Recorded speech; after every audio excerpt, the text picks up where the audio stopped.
It's what happens when a loner, someone who's used to being ignored, is suddenly thrown into a completely new world. That's exactly how our story begins. A high school student, known for always keeping to himself, finds his life taking a bizarre turn one ordinary day. The class is going about their usual routine when, without warning, a bright light fills the room. Everyone freezes, and the next thing they know, they've been transported to a completely different world. Presumably, the students are greeted by a regal-looking figure who tells them that they've been summoned to this world as heroes. Their mission? To defeat the evil threatening the land. Each student is gifted a special skill, one that reflects their personality or talents. Excitement fills the room as students discover their new abilities. Some gain incredible strength while others wield magical powers. But there's a catch. Our protagonist, who already felt like an outcast, doesn't receive any flashy powers. Instead, he's given a skill that's so unimpressive it's almost laughable. Frustrated and feeling even more isolated,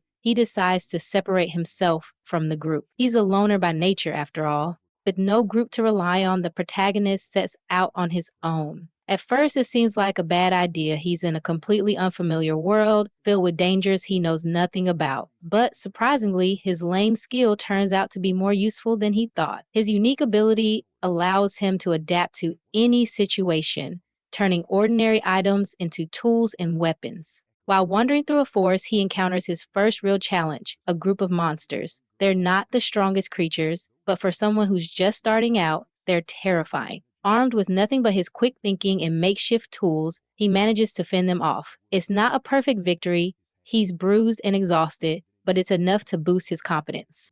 As he continues his journey, the protagonist stumbles upon a hidden village deep in the forest. The villagers are wary of him at first, but they quickly warm up to him when they see his resourcefulness. He helps them with small tasks like fixing tools and improving their defenses. In return, they share their knowledge of the world, teaching him about the dangers he might face and how to survive. Back at the main group, things aren't going as smoothly as they expected. The students, who once relied on the protagonist's quiet competence in school, now find themselves struggling to work together. Without his calm and logical approach, tensions rise and cracks begin to form in their unity. One day, while exploring a cave near the village, the protagonist discovers a mysterious artifact. It's a strange-looking item with an eerie glow, and he can sense its power. Though he doesn't fully understand what it is, he decides to keep it, feeling that it might be important later. Instead of moving on, the protagonist decides to settle down near the village. Using his skills, he builds a small home for himself, complete with traps to keep monsters away. It's a simple life, but it's one that suits him. For the first time, he feels a sense of independence and accomplishment. One night, the village is attacked by a group of powerful monsters. The villagers are terrified, but the protagonist steps up to defend them.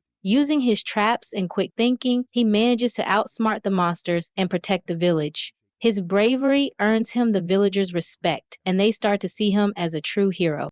While gathering supplies one day, the protagonist unexpectedly runs into one of his classmates. The reunion is awkward at first, but the classmate is clearly relieved to see him. She explains that the main group is in trouble. They've gotten themselves into a dangerous situation and don't know how to get out. At first, the protagonist doesn't want to get involved. He's finally found peace, and he doesn't want to risk losing it. But when he learns just how dire the situation is, he can't bring himself to say no. With his classmate by his side, he sets out to rescue the group. The main group is trapped in a dungeon filled with deadly traps and powerful monsters. When the protagonist arrives, they're shocked to see him. They had assumed he wouldn't care about their plight, but he quickly takes charge, using his skills to navigate the dungeon and outsmart the traps. At the heart of the dungeon, the group faces their biggest challenge yet, a massive, terrifying boss monster. The students' flashy abilities prove useless against it, but the protagonist's clever tactics turn the tide. He uses the artifact he found earlier to weaken the monster, giving the group a chance to fight back. With the boss defeated, the group makes their way out of the dungeon. They're battered and exhausted, but grateful to be alive. For the first time, they truly see the protagonist for who he is, a capable, resourceful hero who doesn't need flashy powers to make a difference. Despite their gratitude, the protagonist chooses not to rejoin the group. He's learned that he thrives best on his own, where he can work at his own pace without the pressure of fitting in. The group respects his decision, though they promise to keep in touch. As he looks out at the horizon, the protagonist feels a sense of excitement. There's so much more to discover, and he knows that his journey is just beginning. He might be a loner, but in this world, he's found his place. Did this incredible story keep you hooked? If so, don't forget to like, share, and subscribe for more amazing recaps like this one. Let us know in the comments, what would you do if you found yourself in a world like this?